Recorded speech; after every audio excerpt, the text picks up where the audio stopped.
Welcome back to Big Fat Fish. Today we're going to be talking about my top tips for a new vendor at their first ever card show, coming from somebody who just did their first ever card show.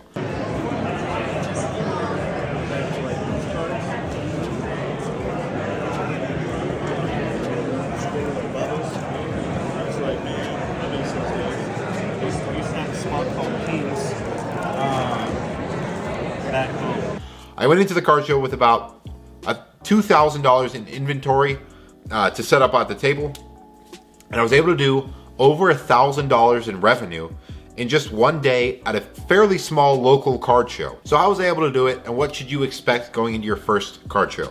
We'll start off with number one. The first tip I'm going to give you is show up earlier than you think you need to.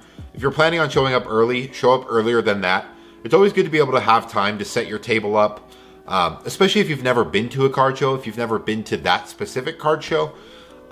We had to figure out where to park, where our table was, who to talk to about the table information. It was a whole process, and I really didn't get any time to walk around before the show opened to look at what people had and if I could get any deals or anything like that. So I would say get there a little bit earlier than you think you need to is tip number one. Tip number two is have display cases and look relatively professional. The things that you should have for your first card show, I would say you need at least one binder for all of your, $1, $2, $3 cards. Stuff to give out to kids. If somebody is really looking for something. Stuff to complete master sets, stuff like that. So you definitely need at least one binder to have on your table. And I would actually recommend you start with 2 cases for cards. Now, if you have a big case, if it's like a 4-foot or a 6-foot case, you might just need one, but I have 2 of they're like 3 by 2 foot cases. And 2 of them was the perfect amount for me. I filled them up towards the end of the show. Obviously I could have fit more stuff in there by stacking on top and, making multiple layers and stuff like that. But if I had let everything laid out, I filled up pretty much both cases by the end of the show, which was kind of a good sign of how the show was going. Was I getting more stuff? Was I kind of selling out? Did I need to go buy some stuff? So I would recommend 2 cases and a binder at minimum, and then I would also probably try to bring some of the popular sealed products like 151, Surging Sparks, the newest set that's out, anything like that I would try to bring as well. If you can get your hands on it, even if you don't make much money on it, it's good for generating revenue, number one. People might want to trade for it for cards that you don't have, and you can increase your value that way. It is kind of just like a attention grabber. Like, people will come up to look at that and then maybe look at your singles and see something that they like. Tip number 3 is bring more cash than you think you need. I had a problem with Venmo, and some people only accept Venmo. So this is gonna be a side tip. Bonus tip. Actually, accept all forms of payment. Take cash, PayPal, Venmo, trades, lawn mowing services, whatever you gotta take it. There was one vendor there who only had Venmo, and my Venmo wasn't working, and I ran out of cash at the show. So I had to get my dad to use his Venmo, but if I didn't have him, I wouldn't have been able to buy some product from him.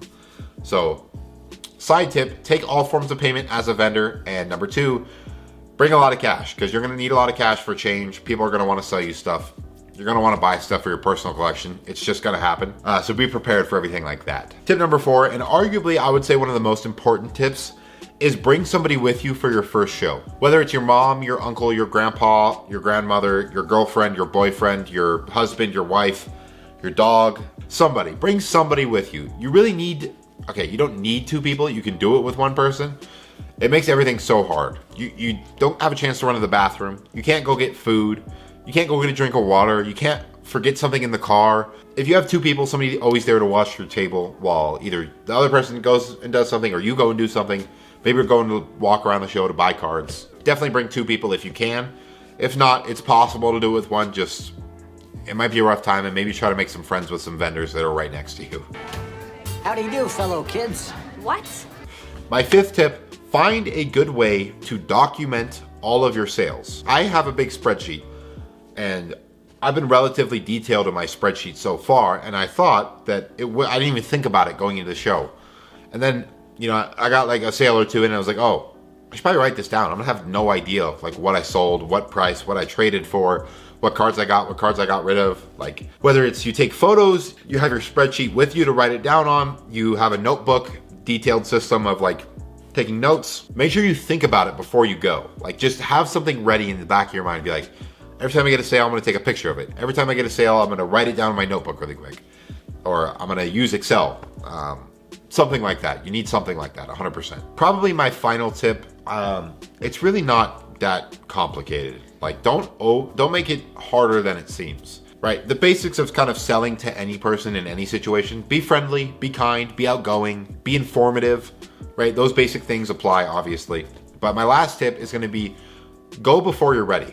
I did not think that I had near enough inventory to go to a card show of any size and vend. I was wrong. I had actually had more than enough, and seemingly I had more than some of the other vendors that were there. So I would say just start before you're ready.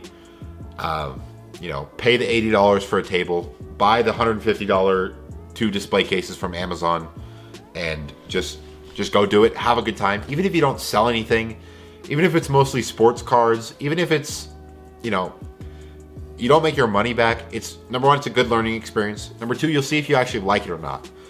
That's a big thing. It is a little bit stressful. It's very, very fast paced. You're doing a lot of stuff all the time and trying to deal with multiple people at the same time.